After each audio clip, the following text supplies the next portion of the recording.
ఈరోజు నవభారత్ కార్మిక union CIT అనుబంధ యూనియన్ ఆధ్వర్యంలో నవభారత్లో పనిచేస్తున్న కాంట్రాక్ట్ కార్మికుల యొక్క సమస్యల్ని పరిష్కరించాలని, అలాగే నవభారత్ కార్మిక యూనియన్గా 1996లోనే రిజిస్టర్ అయినటువంటి ట్రేడ్ యూనియన్ సిఐటి అనుబంధ యూనియన్ని యాజమాన్యం గుర్తించాలనే ప్రధానమైన డిమాండ్తో ఈరోజు సిఐటి ఆధ్వర్యంలో నవభారత్ ప్రధాన ద్వారం ముందు ఉదయం 7:30-8 గంటల సమయం నుంచి ధర్నా చేయడం అనేది జరుగుతూ ఉంది. మా ప్రధానమైనటువంటి డిమాండు, ఈ పరిశ్రమలో 42 మంది పర్మనెంట్ కార్మికులు ఉంటే సుమారుగా 2000 మంది కాంట్రాక్ట్ కార్మికులు పనిచేస్తున్నారు. కాంట్రాక్ట్ కార్మికుల యొక్క సమస్యలు రోజు రోజుకి తీవ్రం అవుతూ ఉన్నాయి. ఎక్కడ కూడా చట్టపరంగా ప్రభుత్వం నుంచి ఉన్న నిబంధనల ప్రకారంగా ఏ రకమైనటువంటి సౌకర్యాలు ఇక్కడ అమలు జరగట్లేదు. కార్మికులకు ఇచ్చేటువంటి వేతనాలకు సంబంధించినటువంటి ఆ పే స్లిప్లు ఇవ్వట్లేదు. కార్మికులకి సంబంధించినటువంటి కేటగిరైజేషను ఈ ఇండస్ట్రీలో అమలు చేయట్లేదు. అలాగే కార్మికుల యొక్క పని భద్రత లేదు.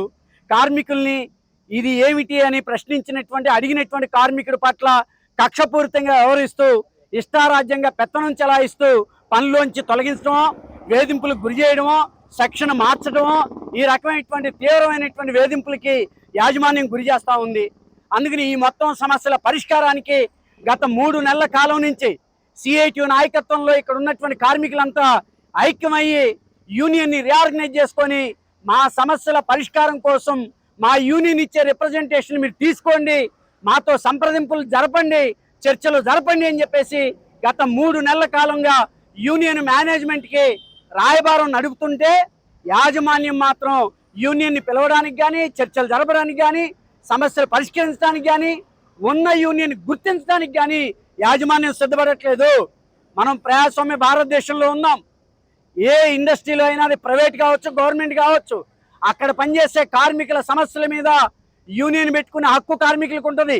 ఆ యూనియన్ కార్మికుల తరఫున రిప్రజెంట్ చేసి సమస్యల పరిష్కారం కోసం యాజమాన్యంతో చర్చలు జరిపేటువంటి హక్కు ఉంటుంది.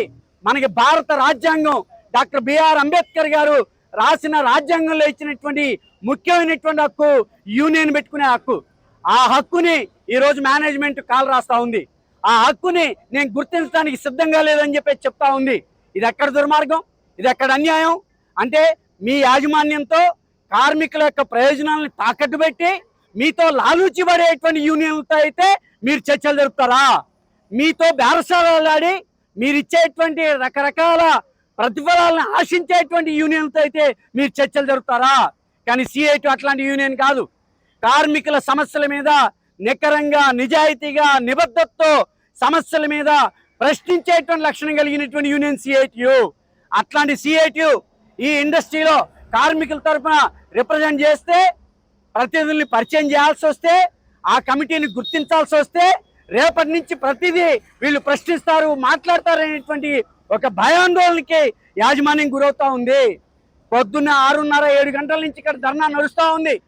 పోలీసుల సహకారంతో యాజమాన్యం తరఫున 2 ప్రతినిధులు వచ్చారు. అన్నీ మేము అమలు చేస్తున్నామని చెప్తున్నారు. అన్నీ బాగున్నాయని చెప్పేసి అంటున్నారు. అన్నీ బాగుంటే, అన్నీ అమలు జరిపితే మా కార్మికులు వచ్చి ఇక్కడ ఎందుకు కూర్చుంటారు? మా కార్మికులు ఎందుకు ఇవాళ యాజమాన్యాన్ని ప్రశ్నిస్తారు? అన్నీ బాగుంటే యూనియన్ పెట్టుకొని మా హక్కులు, మా సమస్యలు మీరు ఎందుకు కాలు రాస్తున్నారని చెప్పేసి ఈరోజు మేనేజ్మెంట్ని మేము అడుగుతున్నామని చెప్పేసి ఆలోచించాల్సినటువంటి అవసరం యాజమాన్యానికి ఉంది, పోలీస్ వారికి ఉంది. అలాగే పాల్వంచ పట్టణ, జిల్లా ప్రజలకు కూడా ఆలోచించమని చెప్పేసి సిఐటి విజ్ఞప్తి చేస్తూ ఉంది.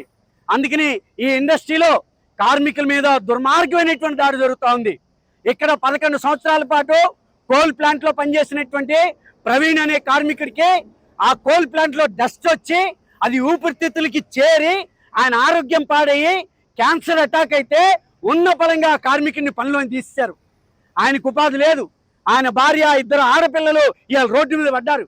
ఎవరు దీనికి బాధ్యత? ఆ కార్మికుడికి గ్రాట్యుటీ లేదు. ఆ గ్రాట్యుటీ కార్మికుడికి ఉండుంటే ఈరోజు ఆ కార్మికుడికి ఆ ట్రీట్మెంట్కి సంబంధించినటువంటి ఆ డబ్బు మొత్తం ఉపయోగపడేది. దీనికి బాధ్యత యాజమాన్యం కాదా?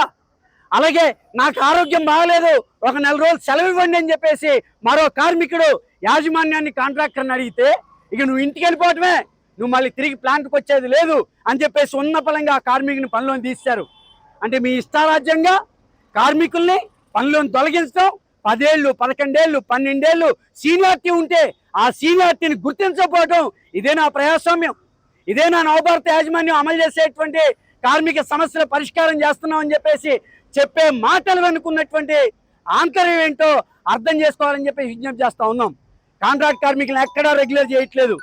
కాంట్రాక్ట్ కార్మికులు సర్వీసు 5 ఏళ్ళు నిండితే 7 ఏళ్ళు నిండితే వాళ్ళ విద్యార్హతను బట్టి వాళ్ళ సీనియారిటీని బట్టి పర్మనెంట్ చేయాలి. ఇది చట్టంలో ఉంది. కానీ ఈ చట్టం ఎందుకు అమలు కాదు ఇక్కడ? నవభారత యాజమాన్యానికి భారత ప్రభుత్వం, తెలంగాణ రాష్ట్ర ప్రభుత్వం చేసిన చట్టాలు ఇక్కడ అమలు కావా? అవి అమలు చేయకుండా ఉన్నటువంటి మీ మీద అసలు ఎందుకు ప్రభుత్వం చర్యలు తీసుకోవాలని చెప్పేసి ఇవాళ రాష్ట్ర ప్రభుత్వాన్ని మేము ప్రశ్నిస్తా ఉన్నాం. అందుకని ఇవాళ ఓపిక పట్టి పట్టి పట్టి కార్మికులు అనివార్యంగా ఈరోజు రోడ్డు మీదకి వచ్చారు, ప్రధాన ద్వారం దగ్గరికి వచ్చారు, కూర్చొని మా సమస్యలు పరిష్కరించండి, ఆలకించండి అని చెప్పేసి అడుగుతున్నారు. ఓ సమస్య వెనక ముందు పరిష్కారం కావచ్చు. కేటగిరైజేషన్లో కొద్దిమంది కార్మికుల్ని గడువు ప్రకారం సర్వీస్ని బట్టి పెంచుకుంటూ పోవచ్చు, దానికి మాకు అభ్యంతరం లేదు. కానీ ఆ విషయాలు మాట్లాడడానికే యూనియన్ని గుర్తించండి, యూనియన్ని పిలవండి, యూనియన్తో మాట్లాడండి అని చెప్పేసి అంటే మిమ్మల్ని మేము మాట్లాడం, మిమ్మల్ని మేము పిలవం, మీతో మాట్లాడడం అంటే రిప్రజెంటేషన్ ఇవ్వడానికి వస్తే వినతిపత్రం తీసుకోకపోతే రిజిస్టర్ పోస్ట్లో పంపించింది సిఐటి. ఆ రిజిస్టర్ పోస్ట్లో వచ్చే వాళ్ళకి ముట్టింది అని మాకు అక్నాలెడ్జ్మెంట్ కూడా వచ్చింది. ఎందుకంత భయపడుతున్నారు సిఐటితో చర్చలు జరపడానికి? ఎందుకంత భయపడుతున్నారు సిఐటి కమిటీని గుర్తించడానికి? అంటే మీ లాలూచి బయటపడుద్దనా? మీ లుకలుకలు బయటపడతాయనా? లోపల జరిగే అవినీతి అక్రమాలు బయటపడతాయనా? లోపల జరిగే కార్మికుల మీద జరిగే దాడులు బయటపడతాయనా? కార్మికుల మీద జరిగేటువంటి హరాస్మెంట్ బయటపడుద్దనా? అందుకని ఇట్లాంటి అన్నిటినీ సిఐటి ప్రశ్నిస్తుంది కాబట్టే సిఐటిని గుర్తించడానికి యాజమాన్యం సిద్ధపడట్లేదు. అందుకని ఈరోజు కార్మికులు ధైర్యంగా వచ్చి పొద్దుటి నుంచి ఇక్కడ కూర్చున్నారు.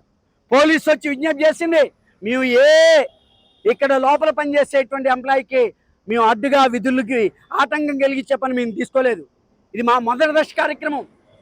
ఇది మొదలు కాదు, ఇది చివర కాదు. యాజమాన్యం దిగొచ్చి మా సమస్యల పరిష్కారం చేసి మా యూనియన్ గుర్తించేదాకా మా పోరాటం కొనసాగి తీరుద్ది. అది ఖచ్చితంగా యాజమాన్యానికి మేము సూటిగా చెప్పదలుచుకున్నాం. అందుకని మీరు మెయిన్ వేషాలకు పోకుండా, ఫాల్తు ప్రెస్టేజీలు పోకుండా కార్మిక యూనియన్ గుర్తించి చర్చలు జరిపి యూనియన్తో సంప్రదింపులు జరిపి మీరు తక్షణం పరిష్కారం చేయాల్సిందని చెప్పేసి సిఐటియు భద్రాద్రి కొత్తగూడెం జిల్లా కమిటీ, పాల్వంచ సిఐటియు పట్టణ కమిటీ, నవభారత్ కార్మిక యూనియన్ సిఐటియు అనుబంధ కమిటీల తరఫున డిమాండ్ చేయడం అనేది జరుగుతూ ఉంది.